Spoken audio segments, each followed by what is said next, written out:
Fully developed claims are the way to go when filing for VA disability, and I'll tell you why. The longest time spent by the VA on your claim is evidence gathering. In fully developed claims, the veteran spends all the time gathering the evidence for the VA and then giving that evidence on a silver platter so the VA has every single thing they need to make that decision. If for some reason the veteran forgot to submit something or evidence is missing, no big deal whatsoever. That claim just becomes a standard claim. No harm, no foul. I always recommend submitting a fully developed claim, but they really come into play when we're talking about supplemental claims. Every claim needs these 3 things to be successful. Starting with an in-service event.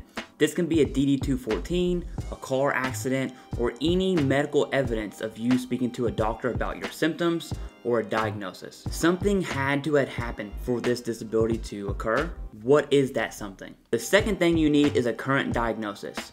When I say current, I mean within 1 year. My advice for anyone submitting a disability claim is to always talk with your doctor, talk with your provider about your symptoms, and let them know what's actually going on. If your diagnosis was from 5, 10, 20 years ago, the VA is going to argue that this disability was not chronic or continuous and therefore not service connected. And the third thing you need for every disability claim, is the icing on the cake, is the nexus. Not to be confused with a nexus letter.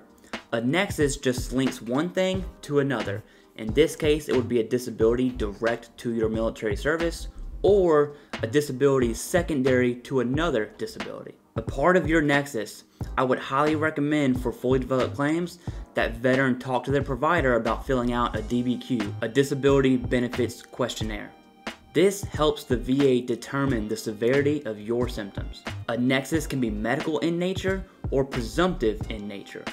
All presumptive means, and the PACT Act is a great example of this, is the VA assumes service connection as long as you meet the criteria of the presumptive condition. A nexus will come in the form of a statement. It's either going to be as likely as not, which is the VA's version of saying no, at least as likely, which is the VA's version of saying 50% or greater, or more likely than not, which means greater than 50% this disability is service connected.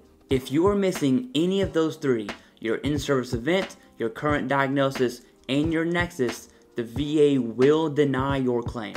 In a fully developed claim, if you don't submit those up front, again, not a big deal. The VA is just going to move your claim to a standard claim, and then the VA's duty to assist will kick in, and they will go ahead and gather whatever evidence is needed. Fully developed claims are the way to win your battle with the VA.